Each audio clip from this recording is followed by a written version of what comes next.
Worst sobs that you've ever heard coming from women all around. They were absolutely sobbing. And not just a little whimper like, I'm in a little pain. They were sobbing like there was a death. Like they had just been wrecked. And I couldn't move. I was paralyzed with shock. I was still loopy. And I just sat there trying to breathe.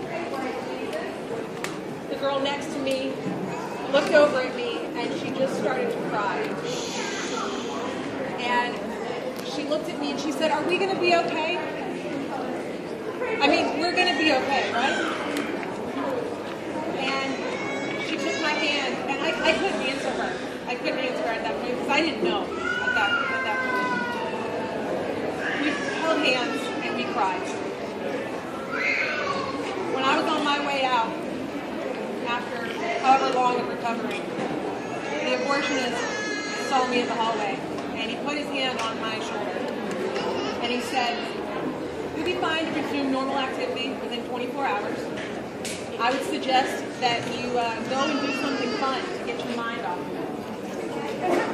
And I kind of looked at him, not really understanding, grasping what he was saying. But he said, "It's good to, take your mind off things. You should go to Disney World. Don't worry, it'll be fine to drink as well, alleviate some stress."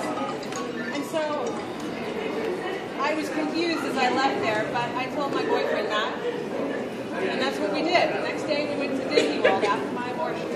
Oh, Lord. And we drank. Oh. Until Olivia. And that track record continued, because that is another thing that they do not tell you about. They don't tell you that the depression that you're going to go into, the suicidal thoughts that you can have, the substance abuse issues that generally come up when you are trying to alleviate the pain that you're in. I attempted suicide 3 times.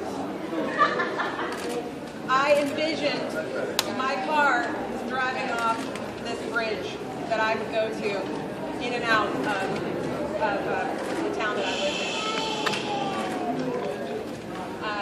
in. My drug and alcohol abuse went through the roof. I almost OD'd. And now I realize that it's not your body, your choice, because really they don't give you a choice. They tell you that you cannot do it, that you are going to suffer, you're going to make everyone else around you suffer by being pregnant. And so they give you one open door, and abortion's it, and that's all that's ever talked about. I want to say, I don't know how many of you know, but Jane Roe from Roe v. Wade, the case that made abortion legal, actually did not know what abortion meant. She didn't. She dropped out of school at the age of 14, and she met up with these lawyers because her friends were telling her that she could just get rid of her problem. But she didn't know what fetal development was. She didn't know what the term abortion meant. She thought that it meant going back to not being pregnant. She didn't know that it meant taking away a human life. And so I find that fact interesting, because here it is 40 years later. A monumental thing in our country that claims the lives of 1.3 children every single year, and the person in the case did not even know what the term meant. Bernard Nathanson, the founder of NARAL, he turned pro-life in 1980 when he witnessed an abortion on ultrasound. He saw what he was doing. He committed 70,000 abortions, and he was an abortion champion. He was the president of NARAL. When he saw what he was doing day in and day out, he was absolutely horrified. He admitted, up until his dying day, he admitted that he made up a lot of those statistics of what you hear about the back alley butchers. He quoted numbers: 5,000 to 10,000 women a year die from back alley abortions. They're safe and dirty, or they're unsafe and dirty. And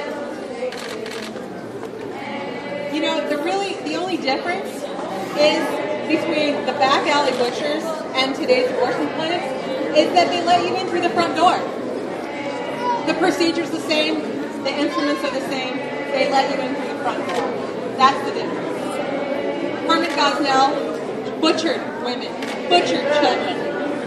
We have Carpet down in Houston. Douglas Carpet. Butchering women, butchering children. It's being covered up.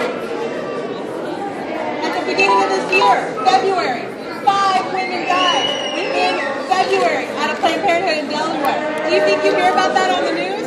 No, you don't. Because they want to keep that fact from you. They don't want you to know. Abortion is not safe. It's not rare. The only thing it is legal. Keep fighting for life. Woo. You are doing the right thing. Stay encouraged. Stay positive. And together, we'll do this. Thank you, Lord.